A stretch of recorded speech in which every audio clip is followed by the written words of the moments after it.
Hello, everybody. Good morning. This is Jonathan Koger on my series 40 Days of Fasting and Prayer. And today I'm excited. Today is the 21st day of my fast. That is significant in a lot of ways to me. Number one, I've passed the halfway point of the fast, of the 40-day fast. And I have matched my record for an extended fast. And that does mean a lot to me. Tomorrow will be very important also because I'll be going into unknown territory with fasting. So it might get a little rough.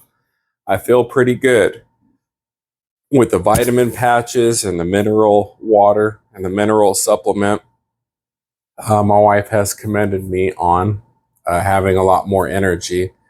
Last time I was really faint, really weak. I just felt like I just kept washing minerals and vitamins out of my body till I had nothing left.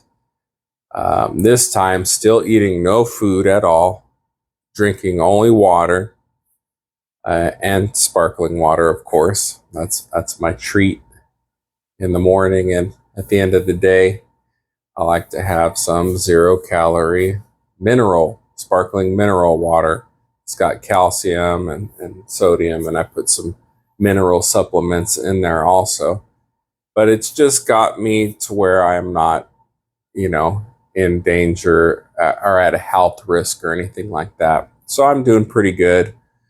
Woke up a little bit groggy this morning, but that's okay. I'm still ready to face the day. And so 21 days, I'm tying my record. I'm getting ready to beat my record, and I still have my moments where I'm thinking of an excuse to give up. What am I really doing this for? Analyzing the situation through another angle, an angle that possibly will allow me to give up. And you just got to keep fighting the mind. Take control of your mind and your body. Be disciplined. And so that's what I'm doing. I'm continuing this fast, 21 days, and I plan on going to 40. That's what we're here for, right? And so you guys see it all on camera. I was looking at my first video that I made, and I was a chunky monkey. And I was chubbed out. And no offense to anybody, I'll be there soon, and in about 25, 30 days, I'll be back there. I'd rather be eating and chubby than be skinny any day. But yeah, obviously I lost a lot of weight. I'm still at 202, but tomorrow I'll probably be at 200. Seems to be roughly a pound a day. One day I won't lose anything. The next day it'll be 2 pounds. So that's where I'm at. I'm excited.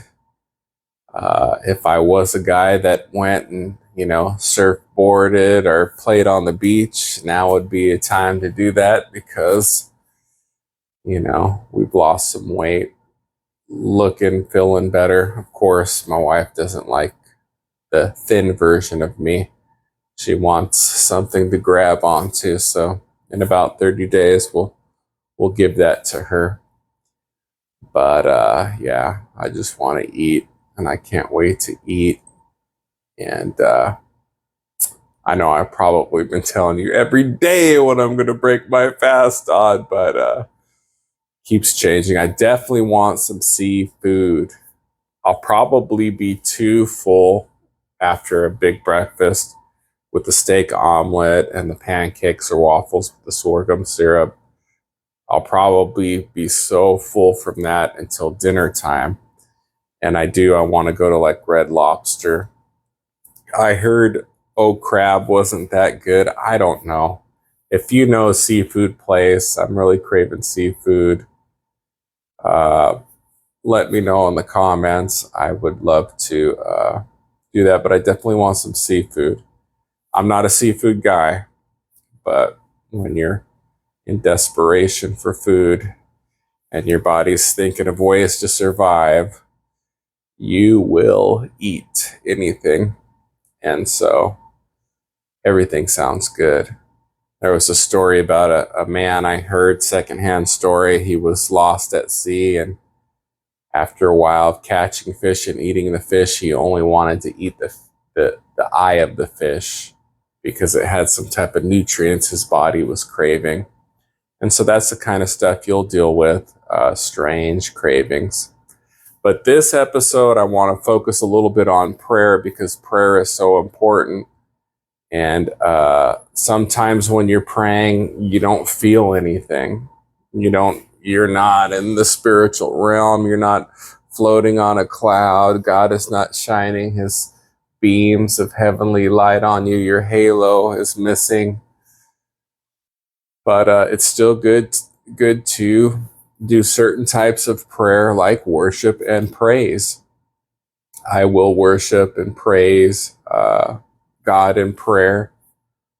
Sometimes I'll read the Psalms, or I have a collection of Psalms where David says things like, created me a clean heart and uphold me with your free spirit, just different snippets like that. And then I'll read them.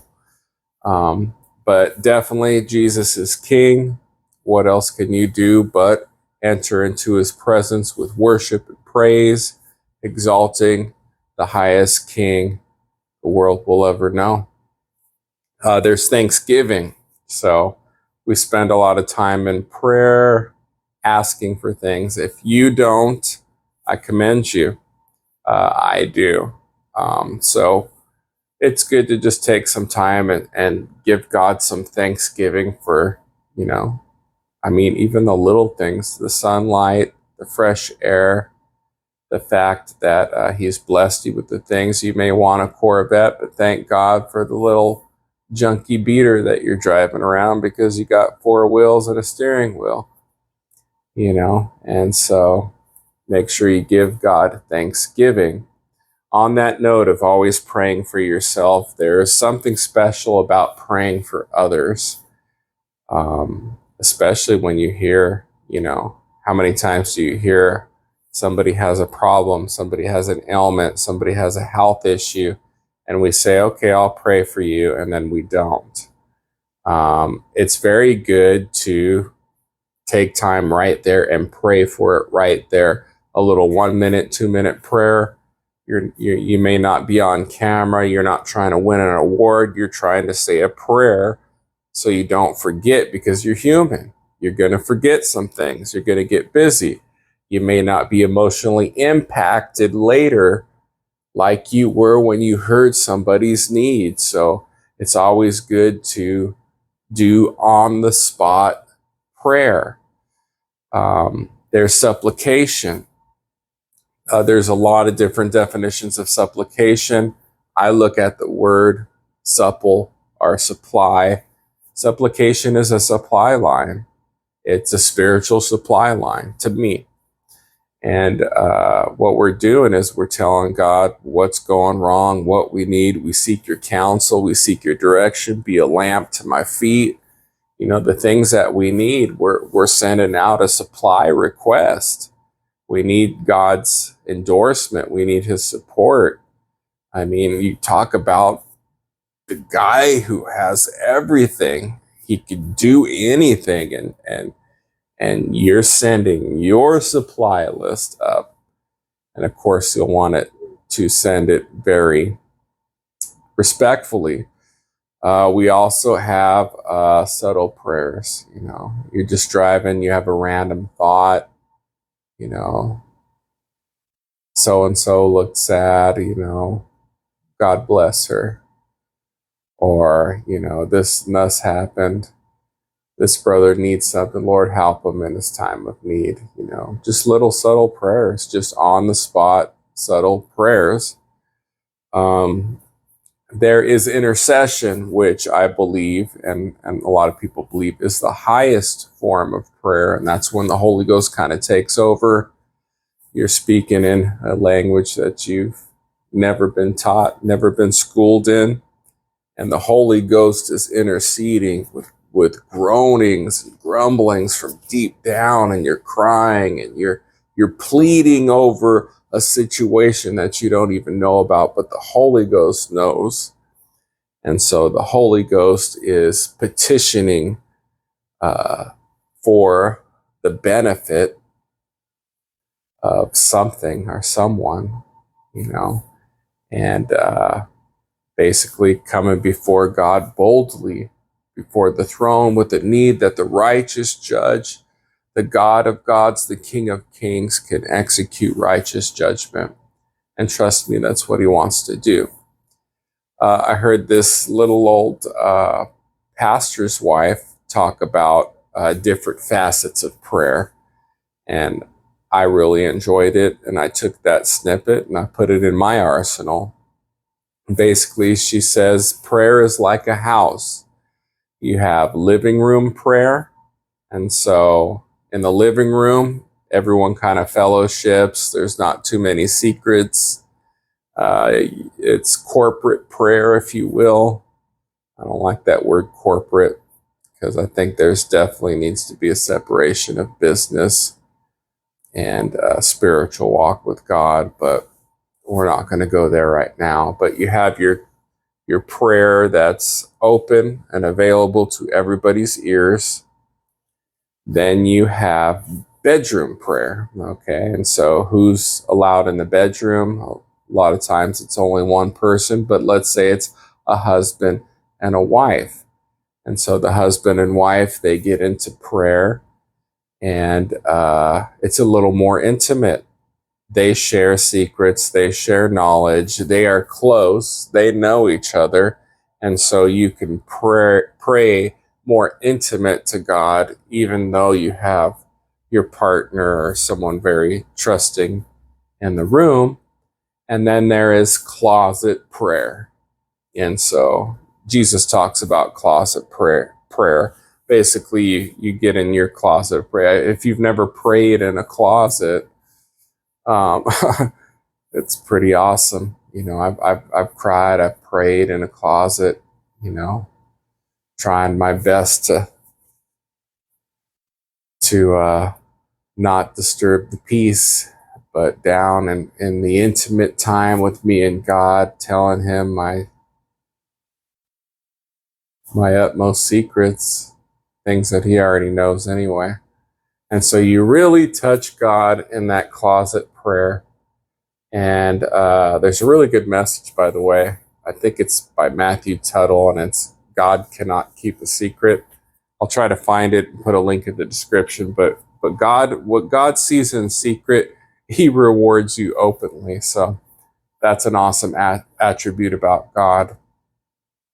We have garden, our outdoor prayer. And what I like to do is when I like to dig in new camping spots. I like to, rake up the pine needles, level out the dirt, dig my own fire pit. I love to do that for some reason. I don't know why.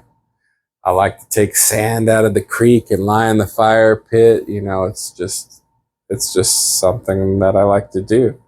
But I also like to build an altar.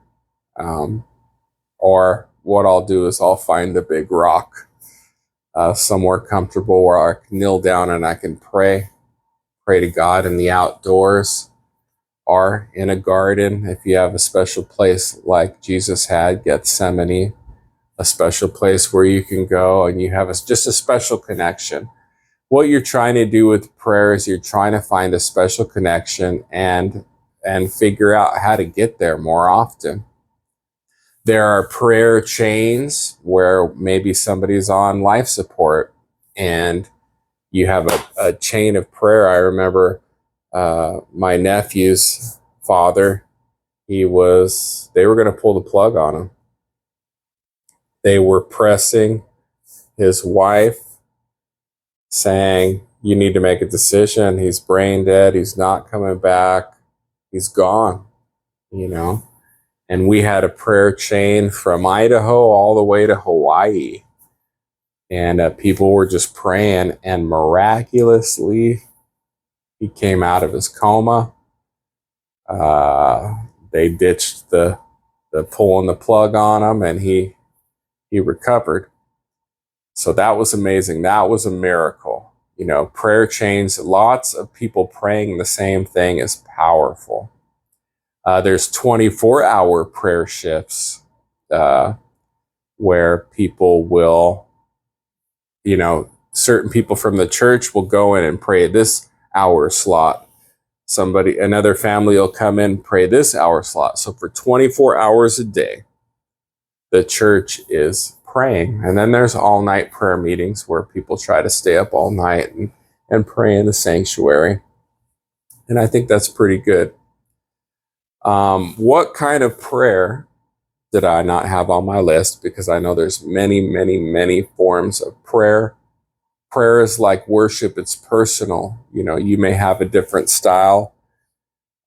You may have different ways that you get in touch with God, and that's perfectly normal. I think God is the Father of all, and he deals with us just, he has his word, which is settled in heaven, but he deals with us. If we're knuckleheads, he's got to pull the rod out. If we're good and sweet, he's probably going to caress our soul. Who knows, but I like the fact that God deals with everybody on a personal basis. I know he's not a respecter of persons. I'm not saying that. I'm just saying he does love his children, and he interacts with us according to the way we interact with him. So leave a comment. I want to know different styles of prayer, what you do to reach God. Give us some pointers. Give me some pointers. The other people watching this episode, let's give them some pointers. Maybe testify in the comments. Tell me something great that God has done through prayer. And I thank you again, everybody, for watching the show. 21 days, still going strong. I'll see you guys tomorrow. God bless.